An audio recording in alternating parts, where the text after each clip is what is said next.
చిందు చనిపోయిన తర్వాత ఆ సిచ్యువేషన్ చూస్తే మీకు ఏమనిపిస్తుంది? వాస్తవంగా చెప్పాలి. అన్న ఒక ఆర్టిస్ట్ చనిపోతే కో ఆర్టిస్టులు కానీ చాలామంది, ఎందుకంటే ఇండస్ట్రీ వ్యక్తి కాబట్టి చాలామంది రావాలి, ఒక్కళ్ళు కూడా రాలే అన్న. ఎందుకంటే గత కొద్ది ఇయర్స్ నుంచి కొన్ని సీరియల్లో యాక్ట్ చేశాం మేము. ఏ ఒక్క నటుడు ఎవ్వరు కూడా రాలేదు. ఇక తప్పొప్పులు పక్కన పెడితే ప్రతి ఒక్కరూ సహజంగా తప్పొప్పులు చేస్తారు, తప్పొప్పులు చేయని వాళ్ళు ఎవ్వరూ లేరు. అవునా కదా? ఎంత శత్రువు అయినా సరే చనిపోయాడు అంటే కంపల్సరీ రావాలి. ఎంత బిజీలో ఉన్నా, ఎంతున్నా, ఎక్కడున్నా రావాలి, తప్పొప్పులు పక్కన పెడితే. ఎవ్వరూ రాకపోవడం అనేది చాలా బాధాకరమైన విషయం.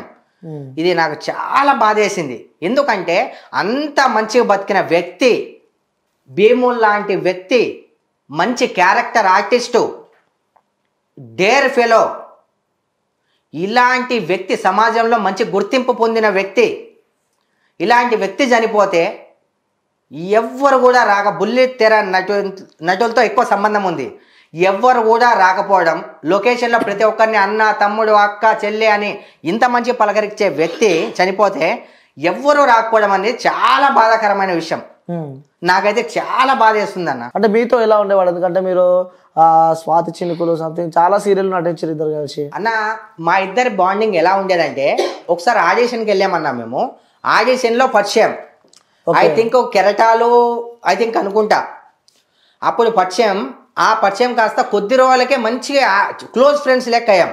షూటింగ్కి నేను ఎప్పుడు వెళ్ళినా, మాది ఓల్డ్ సిటీ, తంది Secunderabad. Old city side Narsing ఆ రూట్స్లో ఎక్కడ ఉన్నా సరే తన కార్లో నన్ను పికప్ చేసుకొని వెళ్ళేవాడు. మా ఇంటికి వచ్చేవాడు, కాఫీ తాగేటోడు, వాళ్ళ వైఫ్తో కూడా చాలా బాగా మాట్లాడేటోడు. నేనే అసలు కులుకునేటోడిని. ఎంతసేపు వైఫేనా బాయ్, ఎంతసేపు వైఫేనా, మమ్మల్ని కూడా పట్టించుకోవాలి. డ్రైవింగ్ చేసేటప్పుడైనా ఆపు. అంటే వైఫ్ అంటే ఏ వైఫ్ అనుకోవచ్చు? శిల్ప గారు, శిల్ప చెల్లెలు. నాతో 2-3 టైమ్స్ మాట్లాడింది కాబట్టి శిల్ప చెల్లెలు అంట. తనకు గుర్తుందలే నాకు తెలియదు, కానీ షూటింగ్ రోజుల్లో నాతో మాట్లాడించాడు కూడా. ఇలా కలిసి చేస్తున్నాం, కో ఆర్టిస్టు, అది ఇది అని చెప్పి మాట్లాడించాడు. రీసెంట్లీ మాట్లాడడం కూడా జరిగింది. అవన్నీ నెక్స్ట్ ఫర్దర్గా నేను చెప్తాను. నేను ఒక అంత మంచి తప్పులని అందరు చేస్తారు బాయ్, అందరు మంచోళ్ళని చెప్ప, అందరు లంగాలని కూడా చెప్ప. అవునా కదా? లంగాలు ఉంటారు, మంచోళ్ళు కూడా ఉంటారు. లంగల మంచోళ్ళ పక్కన పెడితే అక్కడ చనిపోయాడు, ఒక వ్యక్తి చనిపోయాడు, మనకు సంబంధించిన వ్యక్తి చనిపోయాడు. కంపల్సరీ రావాలి బై. నువ్వేమన్నా ఢిల్లీలో ఉన్నావా, అమెరికాలో ఉన్నావా, ఆస్ట్రేలియాలో ఉన్నావా? అక్క అని చెప్పి నటించిండు, బాబాయ్ అని చెప్పి నటించిండు. వస్తే నీ సొమ్మేమన్నా పోద్దా? ఎక్కడ పోయిన వాళ్ళనే వస్తారు. పైకి వెళ్ళిన వ్యక్తి ఎలా చనిపోయాడు అని పక్కన పెడితే పైకి వెళ్ళిన వ్యక్తి రాలేడు. రాకపోగా మళ్ళీ ఏవేవో ఎలిగేషన్స్, మీరేదో పెద్ద ముద్ద పూసలు అన్నట్టు చేసేటివన్నీ లంగా పనులు. వెనక నుంచి ఎవరెవరు లంగా పనులు చేస్తున్నారో అది వాళ్ళ మనసాక్షికి తెలుసు. పైనుంచి ఎలిగేషన్స్, బ్యాడ్ కామెంట్స్, చీచి ఇలాంటి వ్యక్తి అనుకోవడము. అంటే దొరికింది కాబట్టి దొంగ, దొరకపోతే దొర.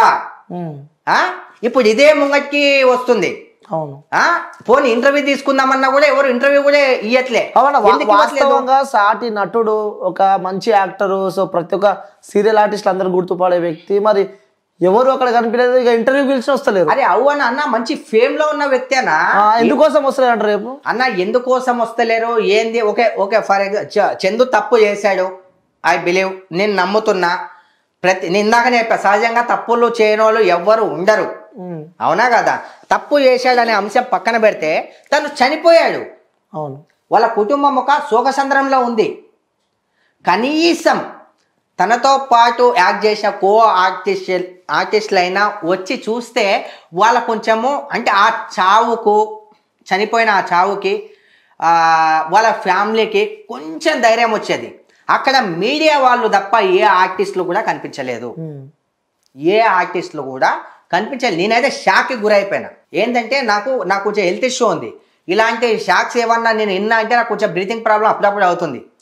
ఆ బ్రీతింగ్ అంటే గుర్తుకొచ్చింది, వీళ్ళిద్దరు ఒకటైంది కూడా ఆ బ్రీత్ వల్లనే. ఎవరెవరు? పవిత్ర అనే ఆంటీ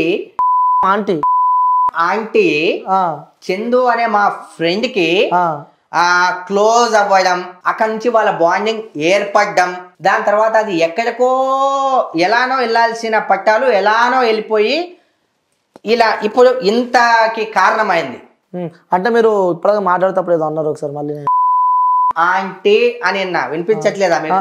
ఎందుకు అట్లా విమర్శిస్తున్నారు? ఎందుకు అట్లా విమర్శిస్తున్నారు అంటే అంటే మన మధ్యలో లేదు, మన మధ్యలో ఉన్నా లేకపోయినా భయ్ ఇన్ని రోజులు ఏం చేశారు? నేను ఒక మాట అంటా ఎందుకు ఇన్ని రోజులు నేను చెప్పాను, నేను కాళ్ళని 2-3 సార్లు మాట్లాడి నేను చెప్పిన ఇనేటోళ్ళకి చెప్తాం భయ్, ఇన్నోళ్ళకి ఎంత చెప్తాం? ఇంట్లో టోళ్ళు చెప్తేనే ఎవరు ఇంటలేరు, బయట ఇవాళ నువ్వు మీరైతే చూస్తున్నారు కదా, ఇంట్లో వాళ్ళు చెప్తేనే ఎవరు వింటలేరు. నువ్వెవరు రాబాయ్ అని అనేసరికి ఎలా అనిపిస్తుంది?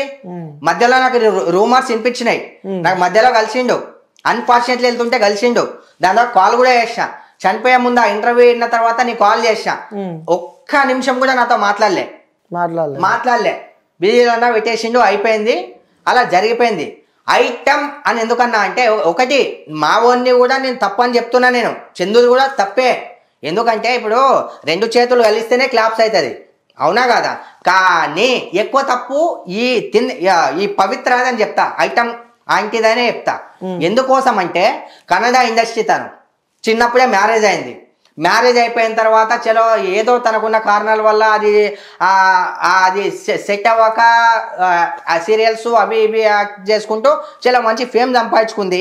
దాని తర్వాత ఆమెను చూసి ఎందుకో మన తెలుగు ఇండస్ట్రీ దరిద్రమా లేకపోతే ఏందో తెలియదు కానీ ఇక్కడున్న బాయమ్మలు ఎవ్వరు నచ్చరు, ఇక్కడున్న ఆర్టిస్టులు ఎవ్వరు నచ్చరు, అక్కడ వాళ్ళదే బాగుంటుందేమో, నాకైతే అర్థం కాదు మరి, టు బి ఫ్రాంక్ చెప్తున్నా.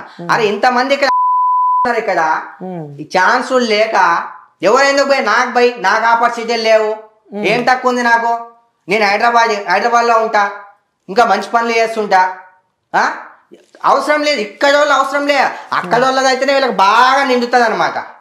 అందుకని అక్కడ వాళ్ళనే పిలిపించుకుంటాడు, హీరో కావాలి, విలన్ కావాలి, అందరు కావాలి, మనం తెలంగాణలో బతుక్కుంటూ మనకేమో తమిళనాడులో కావాలి. ఇది ఎంతవరకు కరెక్ట్ బై? ఎవరన్నా నా గురించి ఏమన్నా అనుకోండి భయ్, ఏ డైరెక్టర్ చూడు ఎవరన్నా చూడండి, నాకేం సంబంధం లేదు, ఉన్న మాట చెప్తున్నా.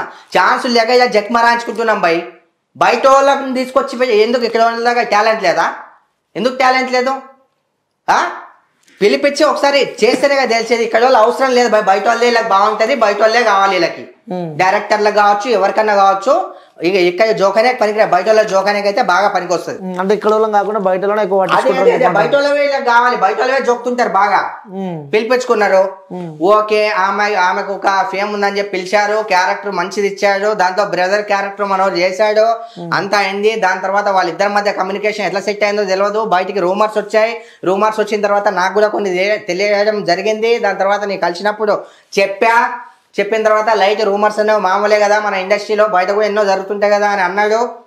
దాని తర్వాత మళ్ళీ రూమర్స్ కాదా నిజమని తెలిసిన తర్వాత నేను కాల్ చేసి మాట్లాడా, నువ్వెంతలే, అరే జలరాబాయ్ నీదేంది నాదేంది అన్నట్టు ఏదో మాట్లాడాడు. సరే మా ఇద్దరికి బ్రేక్ అయింది, నా టెన్షన్స్ వల్ల నేను ఆగిపోయా, మా మమ్మీ మదర్ చనిపోయిన సెంటిమెంట్లో నేనున్నా, ఇదంతా ఇందాక వస్తుంది ఇక్కడ దాకా వస్తుంది. మళ్ళీ ఈ ఐటమ్ అనే గర్లు ఐవాన్ చందు బాయమ్మ అని చెప్పి కోసుకుందంట. చేయి కోసుకోవడం ఇది ఇంకో మిరాకిల్. ఇది మా వాడు ఒప్పుకోలేడు భయ్ ఫస్ట్, స్టార్టింగ్ లో ఒప్పుకోలేడు, నా దేశం ప్రకారం మా వాడు ఒప్పుకోలేడు. నేను కూడా మీరు ఎట్లయితే అన్నారు కదా గ్రౌండ్కి వెళ్ళి మొత్తం అంతా గ్యాదరింగ్ చేసి తెలుసుకున్నా అని చెప్పి నేను కూడా తెలుసుకున్నా. ఎవరు ముందుకు రావట్లేరు భయ్, అందరు మా వాడినే బ్యాడ్ అంటుంటే ఎందుకంటారు భయ్ బ్యాడ్? మా ఊర్లో గుడి కూడా ఉందని చెప్పి నేను మీడియా ముందుకు వచ్చిన. ఇప్పుడు మీరు పిలిస్తేనే నేను వచ్చినా కదా, నా అంతా అయితే నేను రాలే కదా, అవునా కదా? పిలిస్తేనే వచ్చా, నా అంతా నేను రాలే.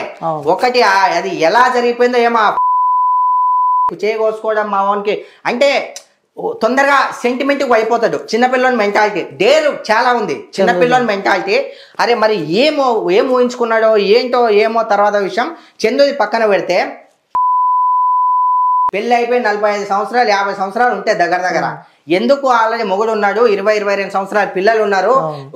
నువ్వు ఆల్రెడీ కోల్పోయినావు. ఒక ఆడదానికి భర్తను కోల్పోతే ఎంత బాధ ఉంటుందో నీకు తెలుసు.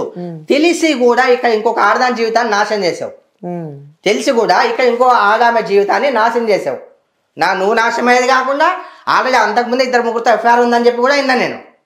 నువ్వు నాశనం కాకుండా యువతంలో కూడా పైనుంచి ఇప్పుడు బ్యాడ్ నేమ్ ఎక్కువ వచ్చిందే మనోనికి, అవునా కదా? ఇక ఇదైతే కరెక్ట్ అయితే కాదు. నేను కరెక్ట్ మాట్లాడుతున్నా లేదు, నాకున్న ఆవేదనతోనే నాకున్న బాధతోనే నేను ఇలా చెప్పుకుంటున్నా. మీకు ఆడియన్స్ కానీ ఎవరికైనా కానీ తప్పుగా అనిపిస్తే నేనేం చేయలేను దానికి. అంటే ఇద్దరు కలిసి 6 to 7 సీరియల్స్ నటించారు. ఎలా ఉండేవారు చందు మీద? అన్న చందు ఒక చిన్నపిల్లని మనస్తత్వం, చాలా డేర్ ఫెలో. ఎవరైనా బాధలో ఉంటే తట్టుకోలేడు, ఎంత పెయిన్ అయినా ఒకటే అనుభవిస్తాడు, సంతోషాన్ని 10 మందితో పంచుకుంటాడు, చెడుని మాత్రం తనే పెట్టుకుంటాడు. చాలా మంచి వ్యక్తి. ప్రతి ఒక్కరితో కలిసి ప్రతి ఒక్కరితో సార్ అని కాదు, బాబాయ్, అంకుల్, బ్రదర్, మామ ఇలాంటి లాంగ్వేజ్. పరాయి స్త్రీని నేను అంటే నాకు తెలిసినంత వరకు వేరే వాళ్ళని చూసింది అయితే నేనైతే చూడలేదు. అలాంటి వ్యక్తి కూడా కాదు చందు. ఇప్పుడేవో కొత్త రూమర్స్, వాళ్ళ భార్య వచ్చి లేదు నైట్ అంతా వచ్చి హింసించి నన్ను కొట్టేటోడు చేసేటోడు, తాగుడు అలవాటు ఉంది, అది ఉంది, ఇది ఉంది. తాగుడు గోవై కామన్ ఎవరన్నా తాగుతారు, ఎవరన్నా. ఇప్పుడు చిన్న మాట అన్న ఒక చిన్న మాట అన్న, ఇప్పుడు నేను చెప్తే మీరు వింటున్నారు. ఇప్పుడు వైఫ్ అండ్ హస్బెండ్ మధ్య 4 గోడల మధ్య ఏం జరిగిందో అడగడానికి చందు లేడు. ఒక చిన్న మాట బ్రదర్, అడగడానికి శిల్పా సిస్టర్ ఉంది. శిల్పా సిస్టర్ చెప్పింది ఓకే, నేను బిలీవ్ చేస్తా. కానీ అది ఎంత నిజం ఉంది, ఎంత అబద్ధం ఉంది చనిపోయిన చందుకు కూడా తెలియాలి. ఒక మాట అంటున్నా, ఎందుకంటే ప్లస్ మైనస్ ఆలోచించాలి బై. నా సొంత చెల్లెలనుకుంటా, నేను ఇద్దరు సైడ్ మాట్లాడతా. సొంత చెల్లెలు అనుకుంటా, ప్లస్ ఆలోచించాలి, మైనస్ ఆలోచించాలి. అలా అని చెప్పి చందు మీద అంతా నూకేయద్దు చనిపోయిన మీద. ఎందుకంటే నాకు తెలిసినంత వరకు చందు మంచోడే, ఒక్క పని చేసిండు ఓకే. అది కూడా రావడం వల్ల అది సంథింగ్ ఏదో మీకు తెలియదు ఏముంది. ఇప్పుడున్న జనరేషన్ లో అంతా అదే పైనుంచి ఏమో తొక్కలో కోర్టు ఆర్డర్. ఎవరితో అయినా ఇష్టం ఉంటే లివింగ్ రిలేషన్షిప్ పెట్టుకోవచ్చు. ఇది ఒకటి. సిస్టర్ కూడా ఫైట్ చేయడం జరిగింది, అన్ని దగ్గర వెళ్ళారు, ఎక్కడ న్యాయం జరగలేదు. కానీ ఒక దాంట్లో గొప్పది సిస్టర్. ఎందుకంటే ఇంత తెలిసినా కూడా లోపల అంత పెయిన్ భరించుకుంటూ అంత చూసుకుంటూ అది ఉంది కదా, దాని గ్రేట్ ఆన్సర్ సిస్టర్ కి. ఇది ఒకటి. దాని తర్వాత లివింగ్ రిలేషన్షిప్ లో ఉన్నారు, తర్వాత బెంగళూరు వెళ్ళారు. ఓకే, మనోని చాలా మంది అంటున్నారు మనోని మొత్తం మెయింటైన్ చేసేది, అది చేసి ఇది చేసి అది ఎంతవరకు కరెక్ట్. ఇప్పుడు ఒకరికొకరు సహాయం చేసుకోవడం అనేది అది కామన్ అయిపోయింది ఈ మధ్యకాలంలో. దాని గురించి మనం ఎక్కువ మాట్లాడద్దు.